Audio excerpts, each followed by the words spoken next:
Chittagong medical যেন দালাল চক্রের স্বর্গরাজ্য।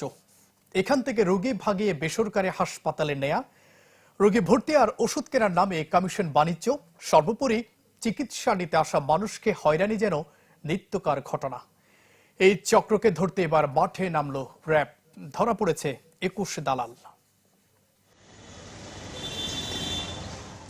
কখনো চিকিৎসকের ব্যবস্থাপত্র নিয়ে টানাটানি, কখনো হাসপাতাল থেকে রোগী ভাগিয়ে বেসরকারি হাসপাতালে নিয়ে যেতে স্বজনদের সঙ্গে করা হয় দেন দরবার।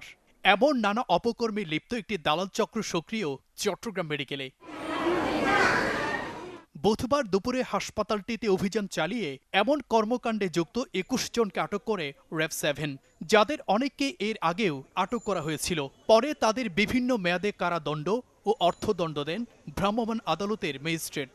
সাধারণ মানুষ যারা আসে তারা প্রায়শই ভুক্তভোগী হচ্ছে এবং বিভিন্ন ধরনের হ্যারাসমেন্টের শিকার হচ্ছে। তো আমাদের এই অভিযানসমূহ ইনশাল্লাহ চলমান থাকবে এবং এই ধরনের দালাল এবং এদের বিষয়ে এবং এদের সাথে অন্যান্য যারা সম্পৃক্ত আছে এই বিষয়ে কোনো তথ্য যার কাছে আছে এটা আমাদের সাথে অথবা মেডিকেল কলেজ কর্তৃপক্ষের সাথে শেয়ার করার জন্য সবাইকে অনুরোধ জানাচ্ছি। সরকারি হাসপাতালটির কিছু কর্মকর্তা কর্মচারীর যোগ সাজশে দালালদের দৌরাত্ম্যে অতিষ্ঠ রোগীর স্বজনরা। অ্যাম্বুলেন্স সিন্ডিকেট দালাল চক্রের কথা স্বীকার করেন মেডিকেলের পরিচালক। বলেন, যারাই জড়িত থাকবে তাদের বিরুদ্ধে নেওয়া হবে কঠোর ব্যবস্থা। এবং আমাদের হাসপাতালের যদি কোনো দুষ্ট চক্র যদি এটার সাথে জড়িত থাকে এবং এটা যখন আমাদের কাছে রিপোর্ট হয় আমরা তদন্তের মাধ্যমে এদের থেকে অবশ্যই শাস্তির আওতা নিয়ে আসি। এটা যখন স্পেসিফিক অভিযোগ নামদার অভিযোগ আসতে হবে, লিখিত একটা অভিযোগ আসতে হবে, তখন এটাকে আমরা তদন্তের আওতায় নিয়ে এসে তার বিরুদ্ধে পানিশমেন্টকে আমি বহিষ্কার করে দিয়েছি।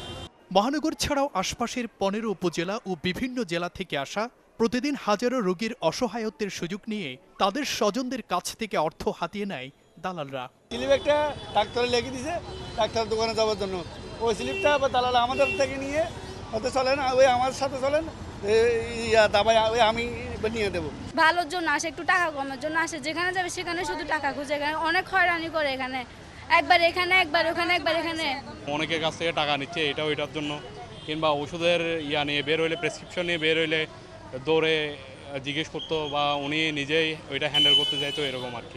একজনে বলতেছে উপরে যান 28 থেকে আসলে বলতেছে নিচে যান, নিচে থেকে বলতেছে আবার দোতলায় যান, এরকম বলতেছে আমাদেরকে। এর আগে গেল 25 জানুয়ারি মেডিকেল থেকে 11 জন দালালকে গ্রেফতার করে র্যাব 7। জুবাইর মঞ্জুর, চ্যানেল 24, চট্টগ্রাম।